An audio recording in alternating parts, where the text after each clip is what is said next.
धूमिल कर दिया। शिव जी कुछ नहीं बोले।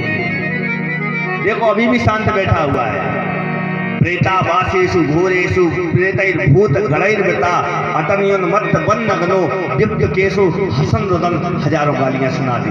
ये तो शमशान पर रहने वाला है, ये तो प्रेतों के साथ रहने वाला है। कभी नंगा घूमता है, कभी कैसे घूमता है, कभी भस्मी लगाता है?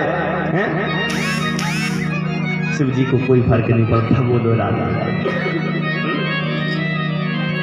देखो अभी भी शांत बैठा, कुछ नहीं। अरे वो तो मैंने ब्रह्मा जी के बहकावे में आकर के अपनी भोली वाली पुत्री सती का विवाह इस शिव के साथ में कर दिया। भोलेनाथ को फिर भी कोई फर्क नहीं पड़ा है।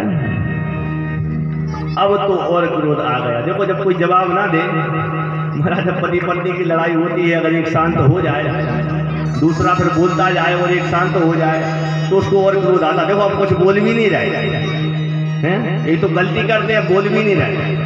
अब तो दक्ष को और क्रोध आ गया। अब तो हाथ में आज दक्ष ने जल लिया है, उस शिव जी को श्राप दे दिया है। क्या श्राप दिया? ये भोलेनाथ बिल्कुल शांत बैठा हुआ है, कुछ बोलता भी नहीं है। तो सहभागम न लवताम देवै देव गणा धमः। जब भी देवताओं के साथ यज्ञ हो, उस यज्ञ में कभी भी भोलेनाथ जी को भाग ना दिया जाए, ऐसा आज श्राप दे दिया। फिर भी भोलेनाथ जी कुछ नहीं बोले। बोलो राधे राधे। ये भोलेनाथ जी का स्वभाव है, कुछ भी चढ़ा दो पिंडी के ऊपर, सब नीचे लुढ़क जाता है। बोलो राधे राधे। सिर पर तो कुछ रखते ही नहीं। चाहे एक लोटा ला करके हैंडपंप का जल चढ़ा दो, सो प्रसन्न। बेलपत्री चढ़ा दो, सो प्रसन्न। धतूरे का कांटे वाला फल ला करके चढ़ा दो, सो प्रसन्न महाराज। वो घंटा चुरा के भाग जाओ, सो भी प्रसन्न। बोलो राधे।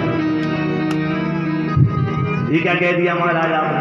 हाँ सच कह रहा हूं मैं। एक बार की बात है, शिव जी का मंदिर एक गांव में था। उस गांव में एक चोर रहता था। बहुत चोरियां उसने की थी। कभी कहीं चोरी करता, कभी कहीं चोरी करता। एक दिन वो मंदिर में गया होगा दर्शन करने के लिए। वहां जाकर के उसने देखा कि शंकर जी की पिंडी के ऊपर बहुत बड़ा सोने का घंटा चढ़ा हुआ है। मन में विचार आया कि किसी तरह अगर ये सोने का घंटा मिल जाए महाराज, जिंदगी बन जाएगी। चोरी वोरी सब बंद है। हल्की फुल्की चोरी करने से फायदा नहीं, बस ये हाथ लग जाए, जिंदगी सवर जाएगी। गांव छोड़ के चले जाएंगे महाराज। तो रात ही में विचार बना लिया। सब लोग सो गए।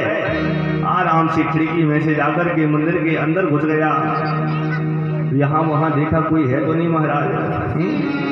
और जाकर के सीधे भोलेनाथ जी की जो पिंडी थी ना, पहले तो उतारने का प्रयास किया, लेकिन बहुत ऊंचाई पर लगा था महाराज, नहीं बन रहा था उतारते। सोचा कि यहाँ वहाँ टेबल तो कुछ नजर आ नहीं रही, ना ही स्टूल है ना कुर्सी है। देखा बड़ा शिवलिंग सामने है, उन शिव जी के ऊपर ही चढ़ गया और चढ़कर के घंटा को उतारने लगा। पता है क्या हुआ? उस पिंडी में से शंकर जी प्रकट हो गए, भोलेनाथ जी प्रकट हो गए। बोल शंकर भगवान की जय। शंकर जी जैसे ही प्रकट हुए सामने, वो चोर डर गया, कांपने लगा, जल्दी से नीचे कूद पड़ा और चरणों में गिर गया। अरे भोलेनाथ, अरे भोलेनाथ, मुझे क्षमा कर देना, मुझे क्षमा कर देना। मैं तो बस ऐसे ही आया था, घंटा बजाने के लिए ऊपर चढ़ा था महाराज, मैं चोरी नहीं कर रहा था। भोलेनाथ जी कहते वो सब छोड़ो, पहले तुम वरदान मांग लो। बोलो राधे राधे। चोर आश्चर्यचकित, महाराज हम तो सोच रहे थे कि आप हमें मारेंगे और आप कह रहे महाराज वरदान मांग लो। महाराज मैंने ऐसा कौन सा काम कर दिया कि आप मुझसे कह रहे वरदान मांग लो? ये सब छोड़ो, तुम जल्दी से वरदान मांग लो। आज मैं बहुत प्रसन्न हूँ, सबसे ज्यादा प्रसन्न हूँ। कहा क्यों? तो भगवान कहते हैं देखो भैया, कोई हमारे मंदिर में आता है तो बेलपत्री चढ़ाता है, कोई आता है तो नदी का जल ला करके चढ़ाता है, कोई धतूरा चढ़ाता है, लेकिन पहला भक्त मुझे जीवन में ऐसा मिला है जो खुद ही चढ़ गया। बोलो राधे राधे। खुद कोई चढ़ा दिया तुमने, बड़ा प्रसन्न हो। ये मेरे भोलेनाथ जी का स्वभाव है। कुछ भी पिंडी पर चढ़ा दो, रहता ही नहीं। चाहे कोई गालियां दे, चाहे कुछ दे, कोई फर्क नहीं पड़ता महाराज। दक्ष ने तो श्राप दे दिया, सहभागम न लवताम देवै देव गणा धमः। इसको देवताओं के साथ यज्ञ में भाग ना मिले। जब ऐसा श्राप दिया भगवान ने, तो शिव जी ने तो कुछ नहीं बोला, नंदीश्वर से नहीं रहा गया, क्रोध आया, हाथ में जल लिया, जल लेकर के दक्ष को श्राप दे दिया। अरे दुष्ट दक्ष, तू शिव जी की महिमा को नहीं जानता, भोलेनाथ को तू श्राप देता है, बकरे की तरह तू में करता है, बड़ा अहंकार तेरे अंदर आ गया है। जा, मैं श्राप देता हूं, तेरा मुख बकरे का हो जाए। जब ऐसा श्राप दिया तो दुर्वासा भृगु जी को क्रोध आ गया। भृगु जी खड़े हुए, बोलने लगे, अरे नंदीश्वर, ससुर दामाद की लड़ाई चल रही है, तुम्हें बीच में बोलने की क्या आवश्यकता थी? जाओ, मैं भी तुम्हें श्राप देता हूं कि जितने के जितने शिवगण हैं सबके सब पाखंडी हो जाएं। अब तो और बड़ी गुस्सा आ गई आज नंदीश्वर के लिए। अच्छा पंडित जी, हमारे लिए श्राप देते हो, लो हम भी आपको श्राप देते हैं कि जितने के जितने ब्राह्मण हैं सबके सब सर्वभक्षा हो जाएं, सब कुछ खाने लगे महाराज, मांस मदिरा का भी सेवन करने लगे। जाओ, मेरा श्राप है। भैया हो रहा था स्वागत समारोह, बन गया श्राप समारोह। बोलो राधे राधे। शंकर जी ने मन में सोचा, अब यहाँ बैठने से कोई फायदा नहीं, आराम से उठे, राधे राधे निकल लिए हैं। अब तो धीरे धीरे करके समय बीता है। ब्रह्मा जी ने आज दक्ष को प्रजापतियों का अधिपति बना दिया है, और जैसे प्रजापतियों का अधिपति बनाया सो महाराज अब तो दक्ष का अभिमान और भी ज्यादा बढ़ गया कि भैया अभी तक तो हम जिला मंत्री थे, अब तो प्रदेश अध्यक्ष बन गए हैं। बोलो राधे राधे। अब मैं देखता हूँ भोलेनाथ को है, उस दिन बिल्कुल हमारा स्वागत नहीं किया, शंकर जी का अपमान करने के लिए इसने बड़ा सुंदर एक बहुत बड़ा बृहस्पति सब नामक यज्ञ का आयोजन किया। सब देवताओं को निमंत्रण दिया, लेकिन भोलेनाथ को निमंत्रण नहीं दिया।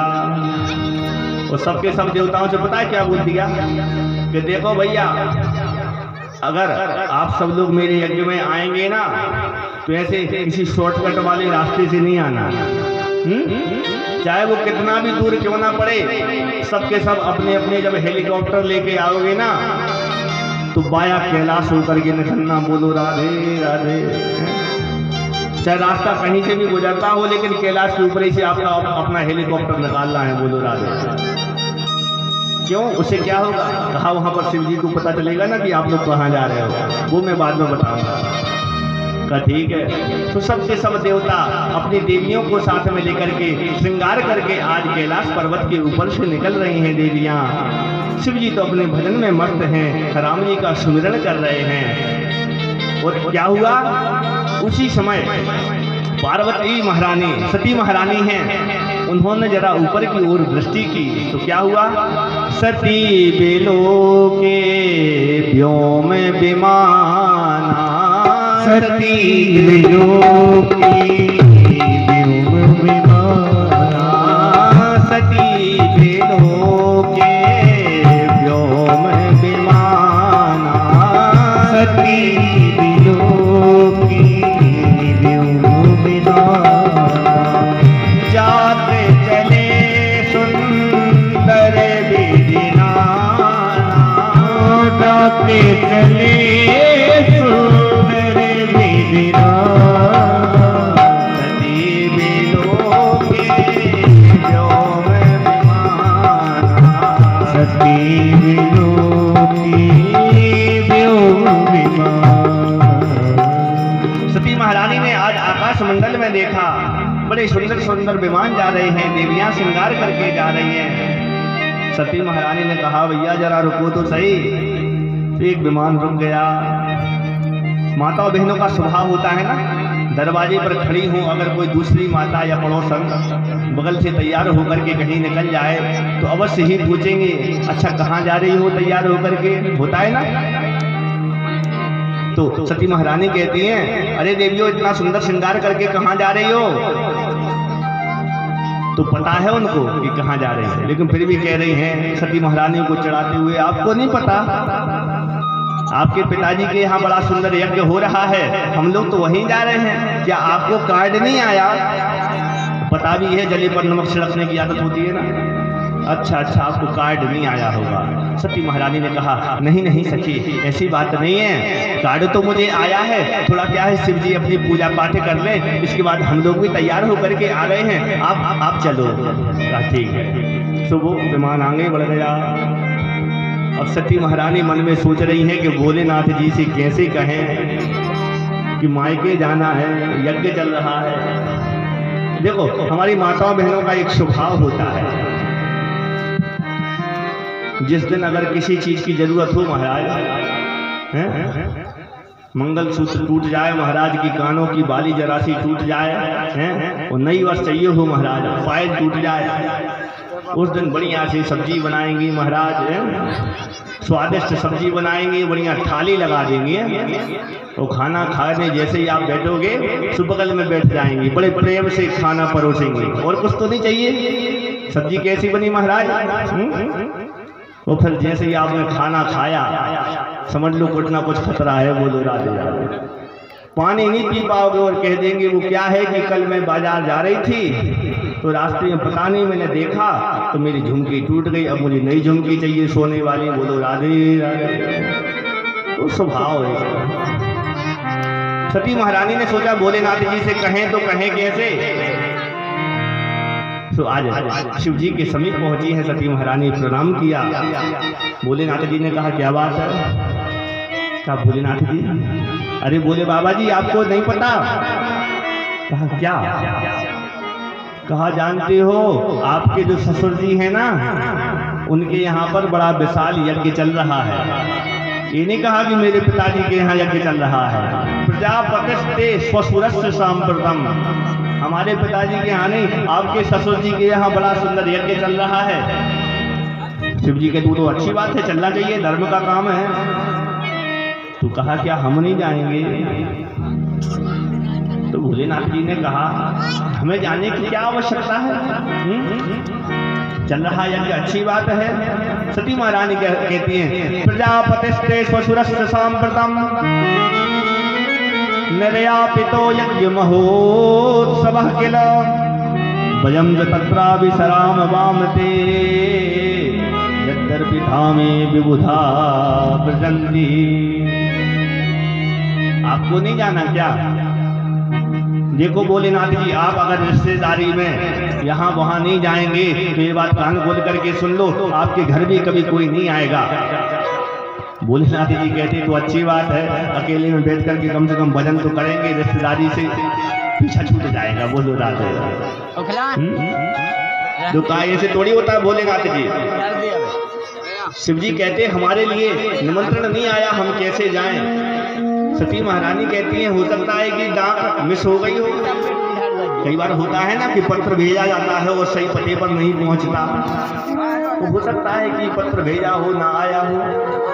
अनेक प्रकार से सती महारानी ने तो आज भोलेनाथ जी ने समझाया, लेकिन सती महारानी नहीं समझी। शिव जी ने आज खुले शब्दों में कह दिया आवत ही हर्षे नहीं नंद नहीं स्नेह, तुलसी तहा न जाइए चाहे कंचन बरसे में।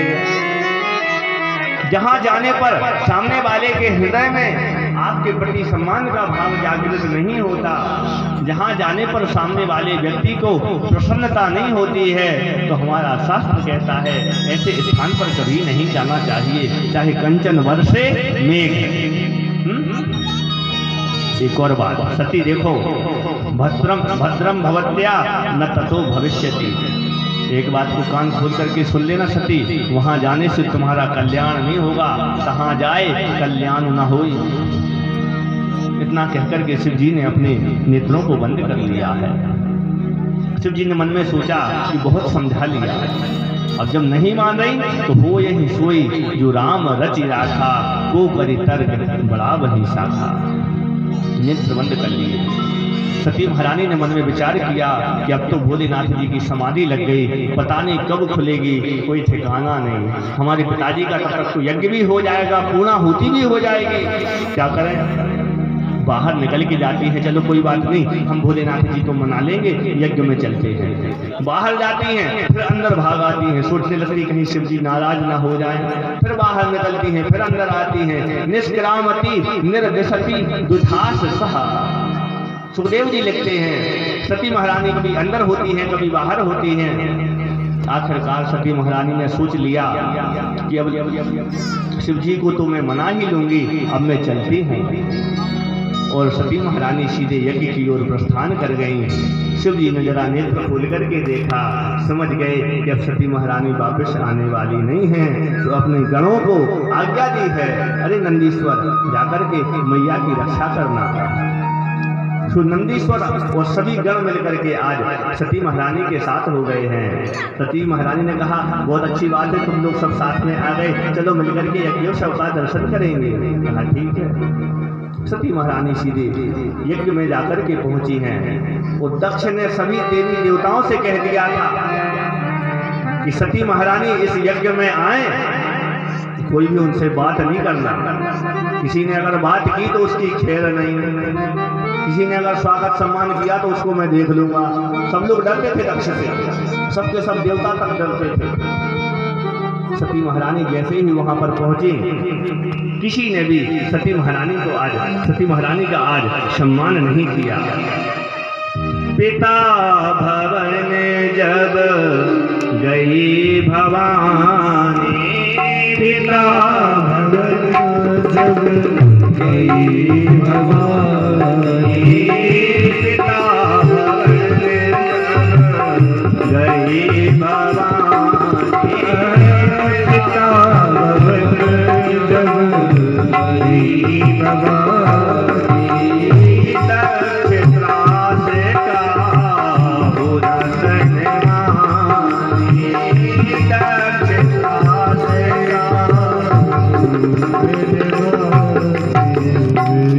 जब सती महारानी जैसे ही यज्ञशाला की ओर गई हैं, उस यज्ञ में जाकर के पहुंची हैं, दक्षत्रास काहू ना सन्मानी। किसी ने भी सती महारानी का स्वागत नहीं किया, कोई देख भी नहीं रहा सती महारानी को आज। फिर भी सती महारानी को बुरा नहीं लगा, कोई बात नहीं, रिश्तेदार है, चलता है। अंदर गई हैं, मैं अपने परिवार से जाकर के मिलूंगी, वो लोग तो प्रसन्न होंगे, मैं अपनी बहनों से जाकर के मिलूंगी। अपनी बहनों के पास आज सती महारानी जब गई हैं तो कुछ बहनों ने तो बोलना ही बंद कर दिया, सती महारानी से बातचीत नहीं की।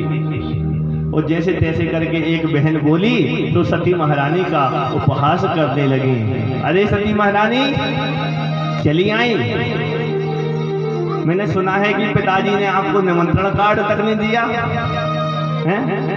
फिर भी चली आए, चलो कोई बात नहीं, पिताजी का घर है, यहाँ तो बिना बुलाए भी आ सकते हैं। माताओं का ये स्वभाव होता है, पता भी है, फिर भी अपमान कर दिया। आज एक बहन कहती है वो आपके जो भोले बाबा हैं वो आज भी वैसे ही हैं कि आज कुछ परिवर्तन आ गया है। पहले तो मैंने सुना था वो नंग दहंग घूमते थे, आजकल वस्त्र फस्त्र पहनते हैं कि नहीं पहनते, आज भी ऐसे ही घूमते महाराज। सती महारानी को बुरा नहीं लगा, कोई बात नहीं, मेरी बहन है। किसी ने सम्मान नहीं किया। मेरे पिताजी तो है ना अभी। सती महारानी दक्ष के पास पहुंची हैं। दक्ष के सामने जब जाकर के खड़ी हुई तो दक्ष ने भी आज अपनी नजरों को फेर लिया है, सती महारानी की तरफ दृष्टि तक नहीं की। पिता ने भी आज अपने मुख को मोड़ लिया, फिर भी सती महारानी को बुरा नहीं लगा, कोई सम्मान नहीं कर रहा आज सती महारानी का। लेकिन एक बात मैं आप सबसे कहना चाहता हूं प्यारे, दुनिया में कहीं भी चले जाना, आपका कोई सम्मान करे या ना करे, आपसे कोई प्रेम करे या ना करे, लेकिन इस जीवन में, इस संसार में एक व्यक्ति ऐसा होता है जिसका प्रेम कभी जीवन में समाप्त नहीं होता प्यारे। वो कौन है? सादर भले ही मिली एक माता, सादर भले ही मिली एक माता, सादर भले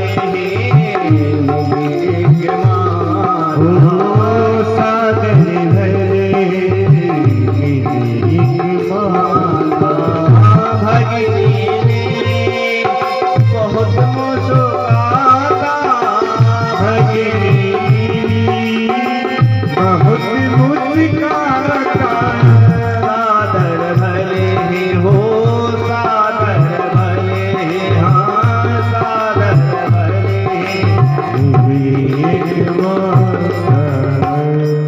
एक बात मैं आपसे कहना चाहता हूँ प्यारे, माँ का प्रेम जो होता